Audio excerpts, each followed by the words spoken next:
का जन्म आगे चल के हाँ। तो राम वाले बाप की जो शरीर है अभी उनको भी शरीर छोड़ना पड़ेगा। क्यों शरीर छोड़ना पड़ेगा? उसकी तो सबसे ज्यादा उम्र होनी चाहिए।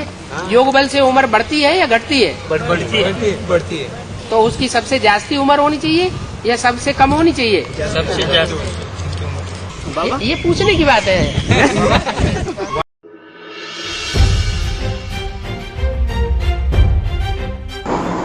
ये तुम्हारा बाबा का शरीर छूटेगा या नहीं छूटेगा बोलते हैं। बाबा का शरीर छूटेगा नहीं छूटेगा? हाँ तो बाबा का शरीर जो है हमारे बाबा को मैंने एडवांस के बाबा का शरीर छूटेगा तो शंकर जी ही नहीं। और एक गोली लाओ तमंचा वो सामने ले जाके मारो जाके तब पता चले कि मरेगा कि नहीं मरेगा। ऐसे ही बोलता है। ऐसे बोलता है। ऐसे ही बोलने से क्या होता है? करके दिखाओ। नहीं, इसका मतलब है उसका सेवा नहीं होती है। ऐसे बोलते हैं। तुम्हारा बाबा शरीर छोड़ता है कि नहीं? तुम शरीर छोड़ती है कि नहीं? यही पूछता है। ना हम छोड़े, ना हम शरीर छोड़े और ना अमरनाथ के बच्चे शरीर छोड़े। ऐसा दुनिया को वो नहीं मानती है। दुनिया को शरीर छोड़ना पड़ेगा, नहीं तो दुनिया चली आएगी कहाँ से? नहीं दुनिया ऊपर से टपक पड़ेगी क्या? उनसे पूछो ना बाबा, वो तो हम समझते हैं ना। तुम जो समझते हो उनसे पूछो। फिर दुनिया नहीं आएगी तो ऊपर से टपकेगी क्या? कहाँ से आएगी? लेकिन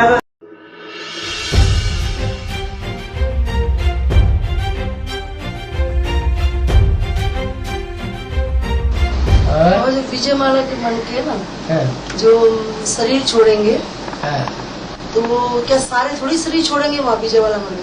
विजय माला के मणकों को शरीर छोड़ना पड़ेगा सभी को? अरे कैसे? विजय माला के मणके शरीर छोड़ेंगे तो फिर राधा कृष्ण जैसे बच्चों का जन्म कहाँ से होगा? तो जो बड़े अगर विजय माला के मणके सारे ही शरीर छोड़ देंगे तो राधा कृष्ण का जन्म कहाँ? नारायण से होगा क्या? जी नहीं। नारायण तो रुद्रमाला का मणका है। नारायण जैसे और भी हैं जो रुद्रमाला के मणके हैं। विजय माला में शरीर ना छोड़ने वालों की कोई निशानी है जैसे शरीर छोड़ने वाले और शरीर ना छोड़ने? कहीं हमने क्वेश्चन किया, कहीं ब्रह्मा कुमारी ने जो विकारों पर विजय प्राप्त करेंगे जीते जी वो शरीर नहीं छोड़ेंगे। विकारों पर विजय प्राप्त नहीं करेंगे तो उन्हें शरीर छोड़ना पड़ेगा। जैसे कई ब्रह्मा कुमारी का क्वेश्चन है कि जैसे कि ब्रह्मा बाबा थे जब तो तब ऐसे कहते थे कि ये रहेंगे फिर वो अचानक शरीर छोड़ दिए। और आप लोग भी ऐसे ही बोलते हो कि ये रहेंगे इसी शरीर से तो क्या गारंटी है? मुरली में क्या बोला है? तुम तो झूठ बोलते हो। मुरली में तो बोला है ये ब्रह्मा खुदान खास्ता चला जावे तो जिस तन में भी प्रवेश करेंगे उसका नाम तो बोला कि नहीं कि ये रहेगा कि नहीं रहेगा? पहले से ही इशारा दे दिया कि नहीं रहेगा। भारतवर्ष में शादी करते हैं, स्त्री को क्या समझते हैं हमारी जूती है। एक जूती गई दूसरी लेते हैं, दूसरी तीसरी चौथी 3-4 शादियां भी कर लेते हैं। ये भी पुराना तन है ना। तो इशारा दिया कि नहीं? क्या इशारा दिया? ये पुरानी जूती है तो ये छूटेगी कि नहीं छूटेगी? छूटेगी। ब्रह्मा से विष्णु तो बाबा ने तो मुरलियों में ही बोल दिया कि ये सदाकाल नहीं रहेगा। एक शिव बाबा है बोला। हाँ, सदाकाल तो इस सृष्टि पर एक शिव बाबा ही है। तो कंचन का ये बात बोला ना, जैसे किसी ने कहा कि जिस तन में बाबा की प्रवेशता है तो वो तन में ब्लड प्रेशर है, शुगर है, ये रोग है। अरे सुअर है और हाथी है और घोड़ा है, वो ब्रह्मा में नहीं था सब? नहीं था, वो शरीर छोड़ दिया ना। तो क्या हुआ? शरीर छोड़ दिया तो कोई जरूरी है कि जो बीमार आदमी होता है वो चंगा नहीं हो सकता? अरे योग बल की महिमा ही क्या हुई? कंचन का अगर बीमार आदमी चंगा न हो जाए, बीमारी होगी तभी तो चंगा होगा। 1 सेकंड अगर किसी को बीमारी न हो, निरोगी काया हो, फिर उसको योग सिखाया जाए तो योग सीखने का फायदा क्या हुआ? वो तो है ही कंचन काया। और 1 सेकंड के लिए कहा ना, ब्रह्मा से विष्णु 1 सेकंड। और कंचन का जो जैसे सत्यनारायण कथा में भक्ति मार्ग में कहा कि बूढ़ो ब्राह्मण बन के कंचन महल की हो। तो फिर कंचन महल ये शरीर में जो अनेक रोग हैं ये एक साथ ही ठीक होकर के व्यवस्थित बिल्कुल देवता का स्वरूप बन जाएगा, उसी के लिए बोला बनेगा ना। ब्रह्मा से विष्णु नहीं बनेगा।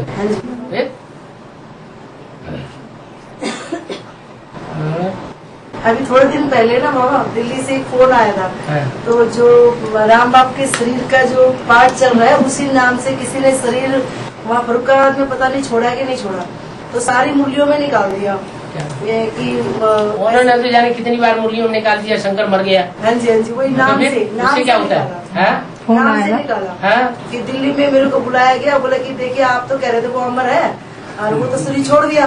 जो मैं तो बिमला माता के उस दिन घर पे तो हमने अखबार आया। हाँ जी फोन आया। हाँ जी। तो बोला कि आप तो कहते हैं वो अमर है, उसको तो शरीर छोड़ दिया, आपको मालूम ही नहीं है, मुरली में निकल गया। मुरली में निकल गया। हाँ जी। और मुरली में तो सबको झूठ भी डाल देते हैं, कटिंग भी कर देते हैं, फिर हमने कहा पूरे इतने बड़े बड़े चित्रों को ही उड़ा देते हैं। तो भाई मुरली क्या मुरली है? वो मुरली तो उसे कहा जाता है जो मुख से, भगवान के मुख से चलाई जाए, उसको मुरली कहा जाता है। कागज के पत्तों को थोड़ा मुरली कहा जाता है। मैसेज में दिया हुआ नीचे मैसेज जो होता है ना, मैसेज जो होता है वो भगवान की मुरली है क्या? नहीं। फिर देदारी में लिखी है, वो कुछ भी लिखो। जो वो भी तो एक तरह का अखबार है ना। हाँ जी। वो तो अखबार छापते हैं, और दुनिया वालों ने भी तो अखबार में छपा दिया। तो कंपनी में ऐसा पार्ट चलता है, वैसा करता है, ऐसा करता है, वैसा करता है। तो फिर हमने तो जैसे वो अखबार वैसे तुम्हारा अखबार।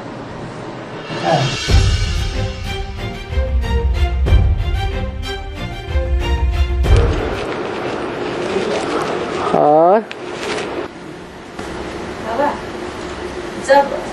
जब आपकी प्रत्यक्षता होती है तो जब आपकी प्रत्यक्षता होती है तो बाबा का असाधारण रूप सबको देखने में आएगा। बाबा का असाधारण रूप देखने में आएगा। बाबा ने मुरली में बोले हैं असाधारण रूप माना साधारण रूप गुप्त हो जाएगा, जो अव्यक्त चेहरा है वो प्रत्यक्ष हो जाएगा। अभी व्यक्त ज्यादा चेहरा है या अव्यक्त है? निराकारी स्टेज अभी देखने में आती है या साकारी स्टेज ज्यादा देखने में आती है? कौन सी स्टेज में है? साकारी स्टेज में ज्यादा है, क्योंकि पुरुषार्थी जीवन है। फिर पुरुषार्थी जीवन संपन्न हो जाएगा, पुरुषार्थ ही संपन्न हो जाएगा, तो सदा काल की निराकारी स्टेज रहेगी। तो जो देखे, जो इन आंखों से देखे, उसके मुंह से क्या निकलेगा? मेरा बाप आ गया। जो कानों से दो शब्द भी सुनेगा उस अव्यक्त स्टेज के द्वारा, तो जो सुनेगा उसके मुंह से निकलेगा मेरा बाप आ गया। कितना प्रभावशाली होगा।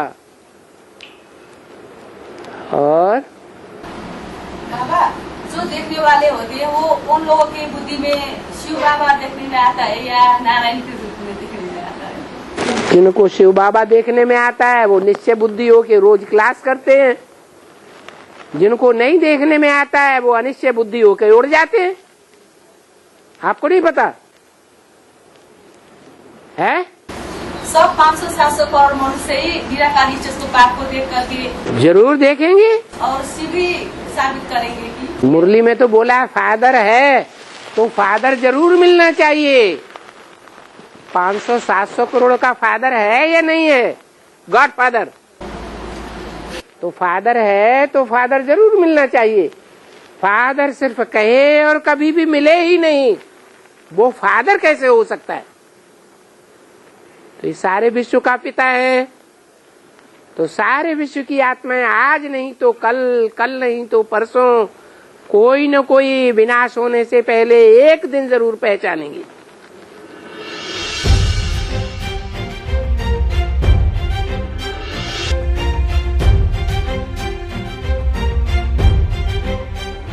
माया परीक्षा लेने वाली है। शास्त्रों में लिखा है ब्रह्मा ने 3 बार सृष्टि रची, पसंद नहीं आई, ध्वस्त कर दी।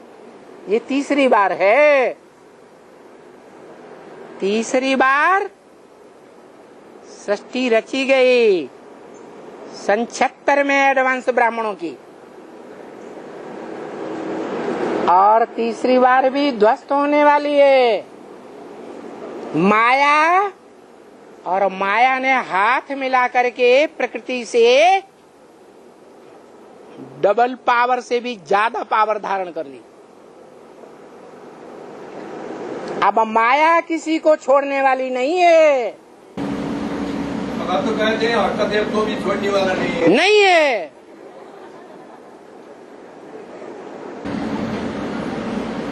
ये तो दृढ़ संकल्प लिया है। अगर छोड़ेगी, अगर उन अष्ट देवों को छोड़ेगी तो उनके 8 नंबर कैसे बनेंगे? 8 नंबर तब ही बनेंगे जब एक बार सब टोटल मौत के घाट उतार दिए जाए। जो पहले पहले बाप का बच्चा बने वो पहला अष्टदेव, क्योंकि बाप तो मरता ही नहीं, वो तो प्रकृतिपति है, वो तो मायापति है, मरने का सवाल ही नहीं। तो जो मृत्यु गोद में सोने के बाद पहला पहला नंबर बाप की गोद का 2500 वर्ष का बच्चा बनेगा, अविनाशी अमर पद पाने वाला, वो पहला नंबर देवता, फिर नंबरवार दूसरा, तीसरा, चौथा, 8वां नंबर तब ही बनेंगे अगर 8 भी जीते जागते रहें तो नंबर नहीं बन सकते।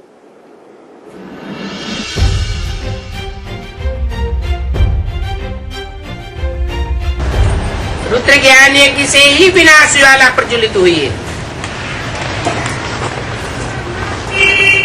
क्या ये विनाश ज्वाला ऐसा नहीं है कि बेसिक नॉलेज के जो ढेर के ढेर देखने में आते हैं और एडवांस नॉलेज के तो थोड़े लोग देखने में आते हैं। 5 पांडव, उनके बीच का झगड़ा है नहीं, ये झगड़ा सारी दुनिया में फैल जाएगा। ये ज्ञान की लड़ाई है, सारे विश्व को समेट लेगी। हिंदू, मुसलमान, सिख, ईसाई सब इस रुद्र ज्ञान यज्ञ में स्वाहा हो जाएंगे। बड़ा भारी रिवॉल्यूशन हो जाएगा। कैसे होगा? दुनिया वालों से इसका क्या कनेक्शन? कनेक्शन है एडवांस की दुनिया में। जो छोटे थोड़े लोगों की दुनिया है, बीज रूप आत्माओं की दुनिया है, उसमें हर धर्म के बीज हैं। अनेक धर्मों का उन बीजों में छिलका चढ़ा हुआ है। तो जो दूसरे दूसरे धर्म के बीज हैं वो बेसिक वालों से जाकर के मिल जाएंगे। क्या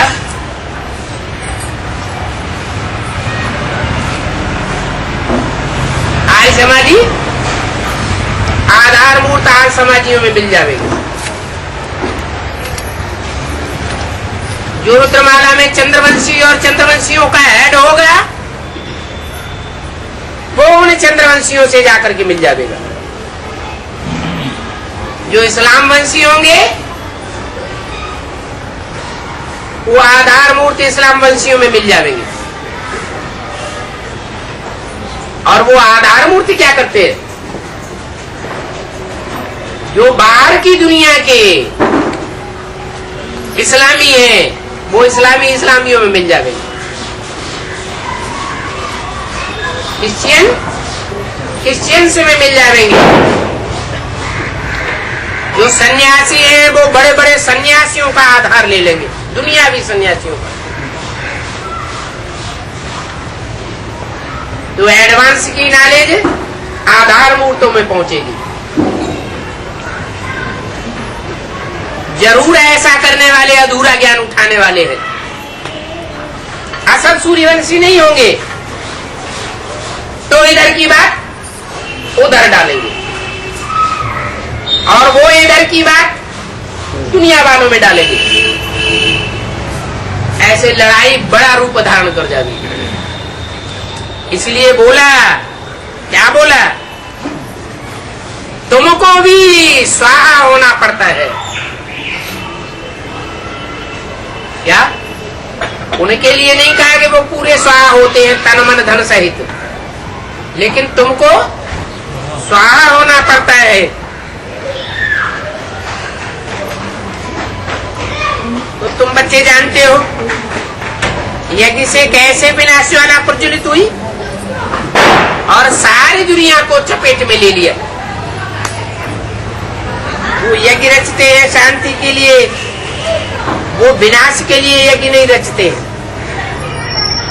और तुम इस दुनिया के सारे कचरे का विनाश के लिए यज्ञ रचते हो। सब अधर्मों का विनाश हो जाएगा, अधर्मियों का विनाश हो जाएगा। विनाशाय च दुष्कृताम, जो दुष्कर्म करने वाले हैं उनका विनाश करने के लिए मैं आता हूं। गीता में भी तो बोला हुआ है, परंतु समझते नहीं है। अगर समझे तो कुछ बुद्धि में बैठे